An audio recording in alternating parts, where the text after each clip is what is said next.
Hi! In front of me is HUAWEI MediaPad T5 and today I would like to show you how you can rename it.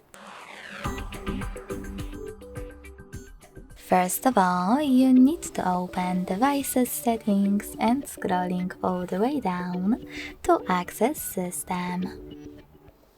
Following that, tap on About Tablet at the top and click on Device Name. Now you can type in wherever you want to, in my case Sunny. Lastly, when you're done, hit save at the bottom right corner.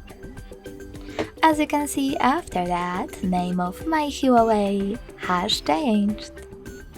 Thanks so much for watching. If you enjoyed this video, don't forget to leave a like, comment and subscribe.